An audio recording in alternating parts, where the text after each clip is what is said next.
पूरी जिंदगी अगर शिव को दे दी है, भले तुम 2 महीने से कथा सुन रहे हो, भले तुम्हें 2.5 महीना कथा सुनते हुआ है, कोई कह रहा है हम 4 महीने से कथा सुन रहे हैं, कोई कह रहा है हम सावन से कथा सुन रहे हैं, कोई कह रहा है हम अब से कथा सुन रहे हैं, तुम जब से सुन रहे हो तब से शिव के हो गए, यही समझना तुम्हारा जन्म हुआ है। अभी तक तुमने जो जिंदगी निकाली वो व्यर्थ चली गई, पर आज जब से तुमने शिव महापुराण की कथा सुनना प्रारंभ किया, समझ लेना तुम शंकर की गोद में बैठ गए, तुम्हारा नूतन जन्म हो गया। अब वो जाने वो जन्म दे रहा है, मृत्यु दे रहा है, क्या कह रहा है क्या नहीं कह रहा, वो उसके हाथ में।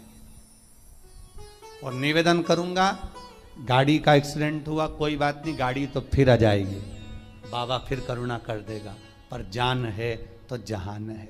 बाबा ने तुम्हें तो बचा लिया, खरोज तक नहीं आई, कृपा तो हुई ना बाबा की, बहुत है, उतना ही बहुत है। फिर निवेदन करेंगे, इस व्यासपीठ पर, शिव की व्यासपीठ पर, इस शिव गादी पर जो बाबा बुलवा दे वो आप कर लिए, ये आपका है। नीचे उतरने के बाद हमसे कुछ पूछो, हम कुछ बताने के लायक नहीं है, हम तो आपके जैसे हैं, साधारण मनुष्य। ना हम कोई विद्या जानते हैं, ना हम कोई हम ज्योतिषी जानते हैं, ना हम कोई विद्या हमको नहीं आती। हम तो केवल एक बात जानते हैं कि शंकर हमारा है और हम शंकर के, शिव के सिवा हमारा कुछ नहीं, कुछ नहीं। बाबा ने कृपा करी है, बोलने के लायक बनाया है। हो सकता है बाबा को सबके दुख हरना होगा, इसलिए इन वाणी से कथा खिलवा रहे हैं, और आप कर रहे हो, सुन रहे हो, और अपनी जिंदगी को संवार रहे हो, अपने जीवन को बना। बस विश्वास रखकर शिव का अनुमोदन करो। पहली मृदा, पहली मिट्टी सूर्य कुंड की, दूसरी संपदा के लिए, धन के लिए, वैभव के लिए। स्कंद पुराण कहती है जहां गौ माता बनती हो, बच्चे को जन्म देती हो, उस स्थान की मिट्टी। तीसरा महाराज गोपी भूमि की मिट्टी, तीसरी मिट्टी है गोपी भूमि। कहां पर है गोपी भूमि? तो कहा जिस भूमि पर गोपियां भगवान की याद में रोई, और इतना रोई कि उस जगह की मिट्टी चंदन हो गई।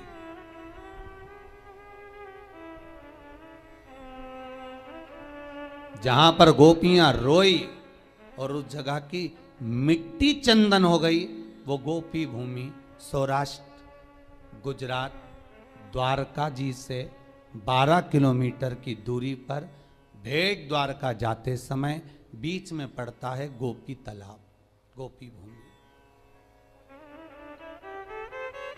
आप लोग गए होंगे, कई लोगों ने दर्शन करा होगा। गोपी तालाब, गोपी भूमि, जहां की मिट्टी को लोग लेकर आते हैं और गोपी चंदन बनाते हैं और सिर पे लगाते हैं। गोपी चंदन बस वहीं की मिट्टी से बनता है।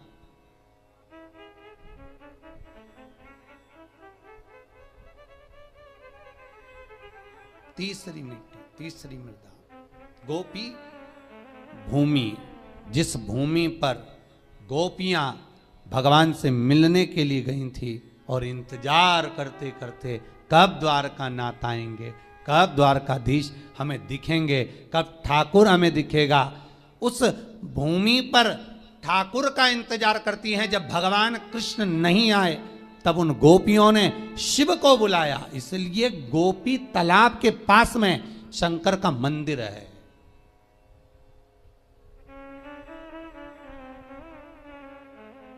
गोपीनाथ शिव, वृंदावन में गोपेश्वर, वह गोपीनाथ शिव है। दर्शन करिएगा, कभी मौका मिले, गुजरात जाएं, द्वारका जाएं, द्वारकाधीश के मंदिर जाएं, तो गोपी तालाब पर जरूर जाएं, गोपी भूमि पर जरूर जाएं।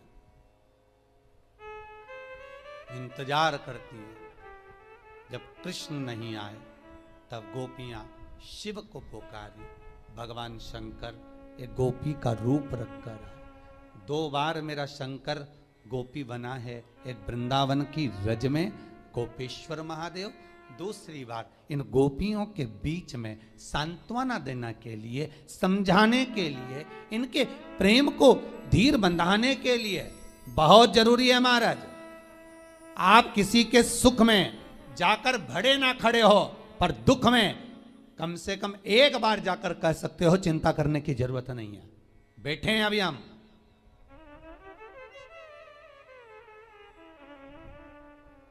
इतना बोल देना अभी आपके लिए बहुत बहुत।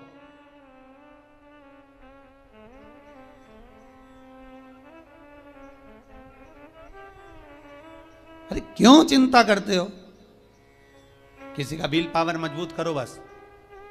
और अभी तो बहुत जरूरी है महाराज, कोरोना महामारी में किसी को सर्दी हो जाए, जुकाम हो जाए, कुछ हो जाए, उसको कह देना कुछ नहीं है, काय का टेंशन लेता है, खा पी मौज कर, चलो जाओ काढ़ा पियो, जाओ चकाचक खूब जोरदार सब्जी मसाले की बघारो, खाओ, डट के पाओ, टेंशन नहीं लेना,